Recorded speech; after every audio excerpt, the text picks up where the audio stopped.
politics, life, love, religion, top-notch news and interviews with Zeal John Udoite on Zeal TV, showing on Facebook, Twitter, Instagram and YouTube every Friday.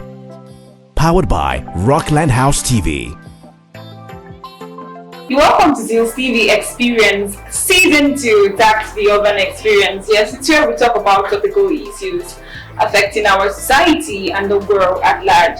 And then it reviews our skills, our reaction, our vision and reasoning. As you can see, joining me today on Zeal TV Experiences, a one-time gubernatorial candidate for the 2019 governorship elections. You're welcome to the show, sir. Thank you so much for having me, Zeal. All right.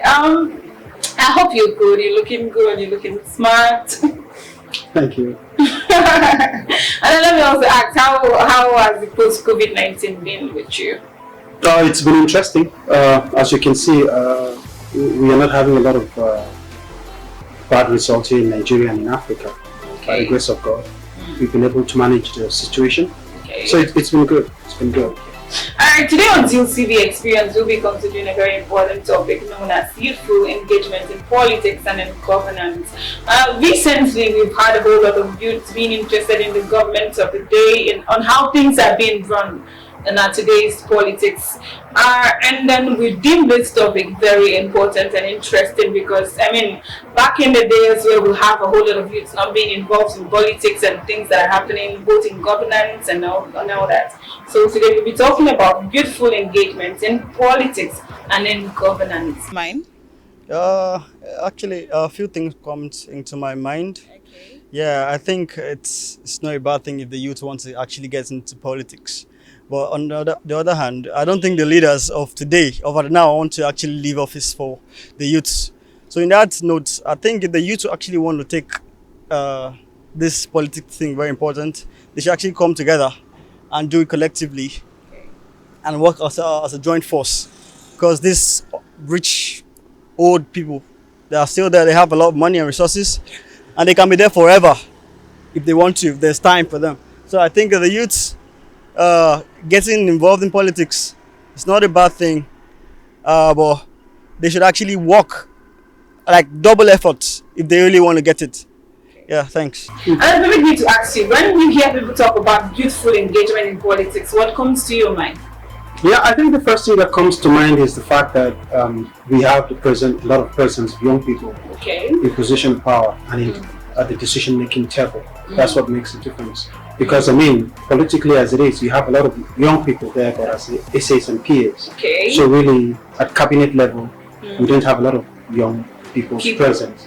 As a result of that, it reflects in the kind of policies that governments are making. So with that in mind, we are hoping to see a lot of engagement at that level, so we can, in a sense, transform the demography that's making over 80% of the population. It only makes sense. So that's what comes to mind. Okay, when you hear people talk about youthful engagement in politics, we want to see a lot of young people being actively involved. Okay, as a one-time gubernatorial candidate for the 2019 elections, what were those lessons you learned in the process of contesting for the Hilltop position? Well, politics, getting into politics, active politics really opened up my mind to how people think, how they reason and how they make decisions.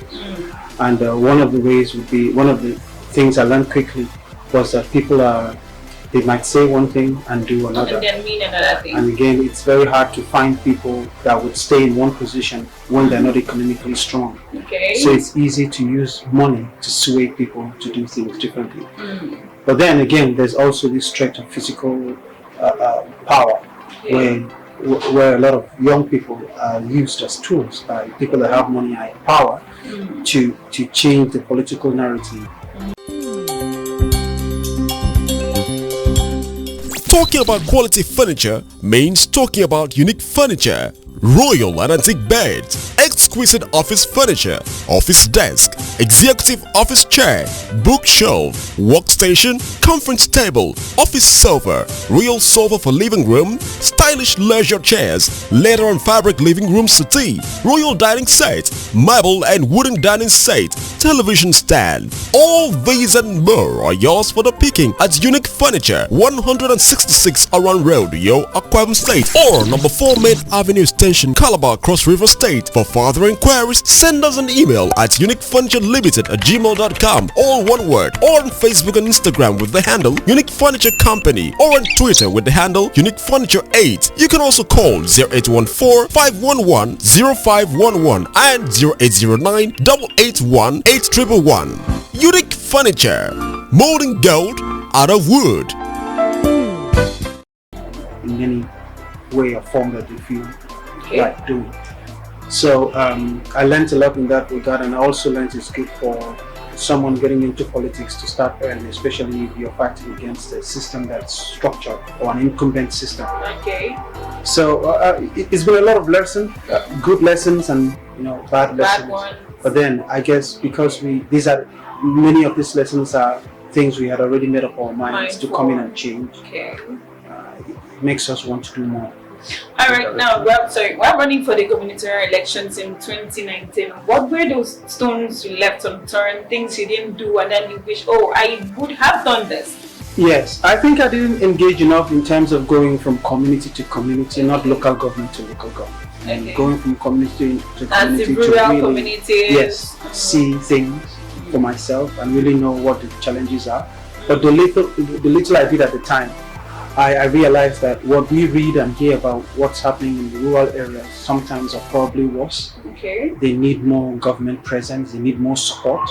So that is why I'm starting early now. Sorry, I'm jumping the gun. But the idea is to get to know what's happening at what level. So we can have one-on-one knowledge of what's happening in the over 400 or 300 or 400 wards we have in Bible. Okay. That way, when one gets into position of power, you don't have to dream and think about what you need to do, but already get in the blueprint of what needs to be achieved, time frames. Yeah. So these are things that I am doing now that I'm happy about, and I wish I had done them much earlier. Yes. Okay, now talking about good governance, what would you say is good governance? Because every now and then, recently we've been hearing about good governance, aside from the NSAS thing, change bad governance and all that. What would you say is good governance? Well, good governance is quite easy to understand. It is what happens biblically. It's there as well that when you have a good government, the people rejoice. Good governance is about the hearts and minds of people being represented at decision-making level in office. Whether it's at the local level, local government level, or it's at the governorship level, or whatever, federal level. Okay. And when the hearts and minds of people are represented at that level, the projects of the government reflects that. So, in a sense, I would say good governance is a government that listens to the people and carries out and prioritizes projects according to the demands and wishes of the people. Okay. So that would be my definition. All right. What would you say is the importance of youthful engagement in politics today? Well, I'll take an example from what's happening, like in the past week. Okay. For the cryptocurrency ban, for example. I don't believe that any young person at the table where that decision was made would have agreed to thumbs up to that, because that is one sector that's really helping young people in this country, move themselves up the hierarchy from poverty to creating opportunities for themselves. Okay. But beyond that, you look at the NSAS protest, for example, and what the young people were looking for, sitting at the table where decisions are being made, having security systems that takes care of our security, not really hounding young people, and all these other demands. So when we have young people sitting in these tables and engaging at that level, we would be seeing a lot of more results on ground that would reflect the kind of things we want to see. And these are very easy things that we need. Great jobs, access to great education and healthcare, access to simple things like great ICT, which is leading the world today, and security. When these few things, food security as well, when these few things are in place, the rest crystallizes themselves, and you begin to see a lot of activity in the economy and in the system. Okay. All right. What's your personal assessment on what's your personal assessment on the government of the day? Talking about the government of His Excellency, if you can get relatively manual? It's always a very hard thing to do when one is coming from the opposition, the way we're being called, because it's very easy for someone else watching or listening to think, oh, it's because you're in the opposition. Yeah. And again, leadership is a very hard thing. I know that because I was born in a political family and I understand how these things work. So I think Governor Emmanuel is trying his best, especially in the area of security. He's done pretty good right from the very first day he came in. Most of the issues of kidnapping we had in the former government, we've heard of them no more. Yeah. And every time I'm given an opportunity, I always praise him for doing the much he's done in that area. But there are a lot of shortcomings, especially in areas of education, healthcare, and supporting businesses and the rest of them. So he's scored really poorly. Talking about quality furniture means talking about unique furniture, royal and antique beds, exquisite office furniture, office desk, executive office chair, bookshelf, workstation, conference table, office sofa, royal sofa for living room, stylish leisure chairs, leather and fabric living room settee, royal dining set, marble and wooden dining set, television stand. All these and more are yours for the picking at Unique Furniture, 166 Around Road, Akam State, or number 4 Main Avenue Extension, Calabar, Cross River State. For further inquiries, send us an email at uniquefurniturelimited@gmail.com, all one word, or on Facebook and Instagram with the handle Unique Furniture Company, or on Twitter with the handle Unique Furniture 8. You can also call 0814-511-0511 and 0809-881-8111. Unique Furniture, molding gold out of wood. And for some reason, he's been misled by a lot of people in his cabinet who make billboards across the whole place that there are industries and there are things that are supposed to be working which are not working. Okay. But let's look at the deep sea port issue that's coming up and the refineries and the other big projects, the power plant, the things that are supposed to be bedrocks to crystallize a new wave of employment for quite many people. Let's hope that all this will pan out. Okay. But for me, I'll score the government as a whole from when it started until now, 6 years, pretty much around 30-40%. Okay. All right. What are the structures and plans put in place for leadership and governance in 2023? What would you say are those plans you have in mind? Well, most of the things I have in mind is about looking at sectors that will create jobs immediately for young people, especially our very educated workforce. So that one, we get people in work, and secondly, we scale those that are in school, which is, these guys make 80% of the population. Yeah. And these will happen in the areas of education, healthcare, like I said, agriculture, science and technology, research and development. When these areas are looked into, and I would want to say that a serious government will prioritize these areas by putting in not less than 40% of the budgetary allocation towards this area. Okay. When this is taken care of, we will see a lot of activity, we will see a lot of employment opportunities, and we will see a lot of job opportunities arise for great people to change our socio-political environment. With that done, scale will happen in terms of people coming in to take advantage of our educated young population, whether it's in the areas of aviation, in business, MSMEs, and all the rest of it. Today, money is not chasing after natural resources.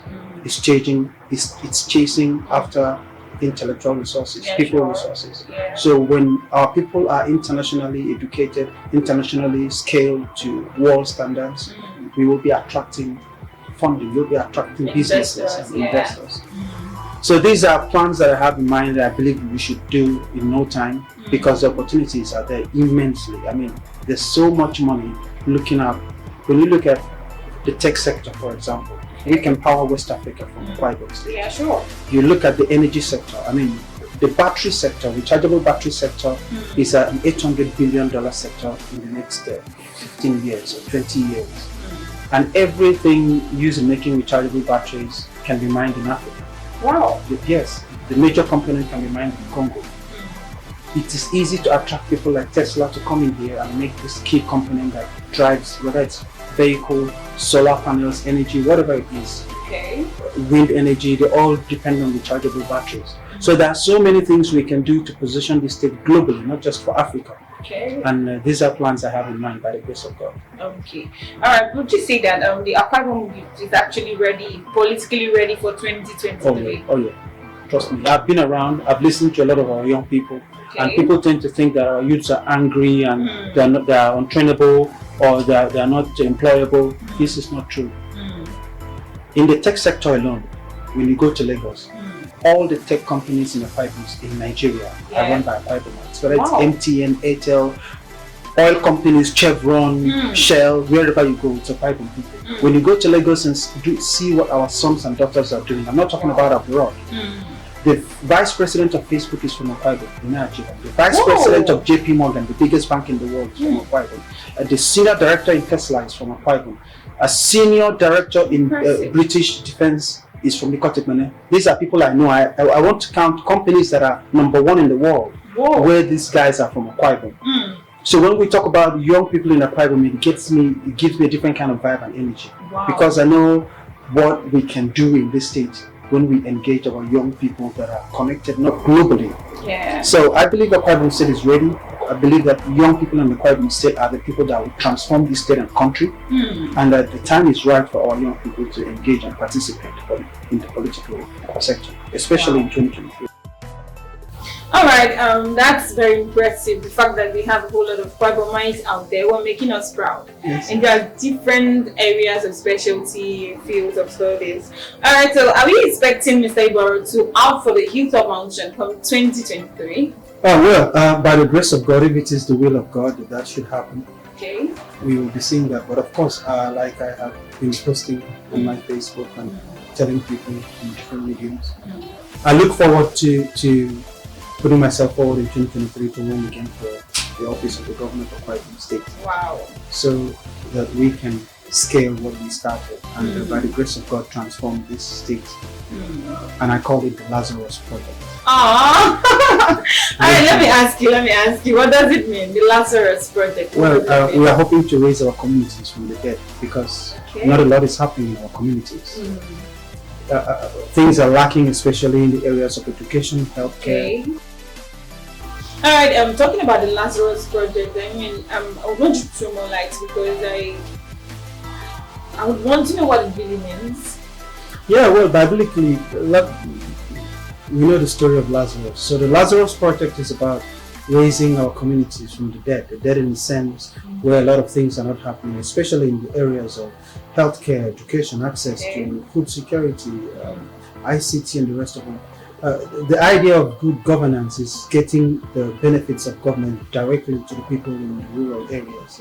So the Lazarus Project would be about making sure that the impact of government is felt by people in the rural areas, prioritized, and put in the right places with right things happening to our people there who make the bulk of our population, so we can raise them from poverty into prosperity. Alright, that's going to be a nice one there because I mean recently people in the rural communities are actually living there and coming out of town, and before you know the town will be choked up. People are like, we're almost running to Lagos overnight because of people coming out from there because of social amenities, lights, no good roads and all that. So that's going to be a very, very good one for you. And now, apart from politics, what else can you be identified with? I'm a businessman. I have business interests in several areas. Like this, I'm trained in media. I run a media company as well. I have interest in agriculture. I have firms, partners as well that we do projects together. And it's interesting, I noticed that the Akam State government is starting, I think, with bamboo. Exportation of bamboo trees. Bamboo. I think I read it somewhere in the papers because we also have a partnership with a Russian company here in Nigeria to use bamboo to generate power, and have a bamboo plantation as well to do that, where we provide 10 megawatts of power through. It's a complex process, but it's a very good green business.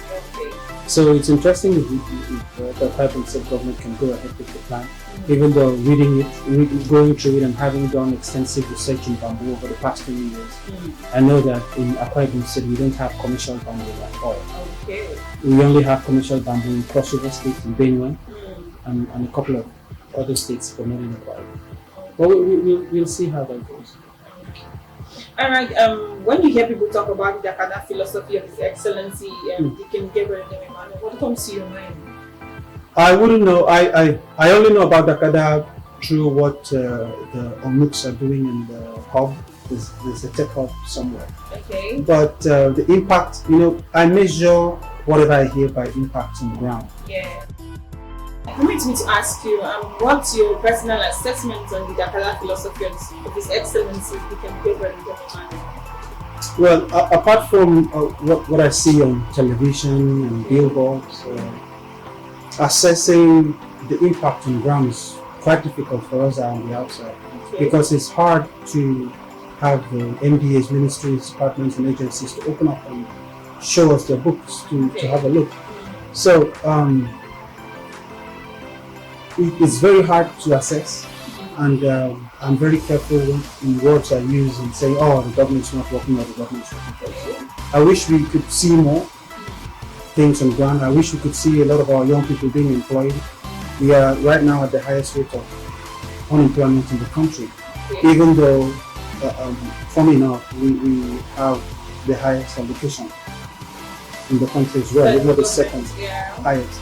So these things make it very hard for us to adequately assess the state.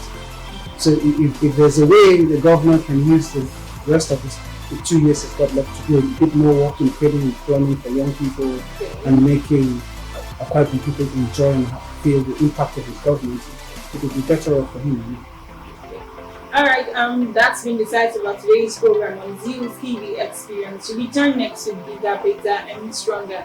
And remember, don't look down on anyone except to really speak that person up. I remain your TV goddess, to the Z, to the E, and to the A. To the L, remember, you can always call me Zeal. Bye.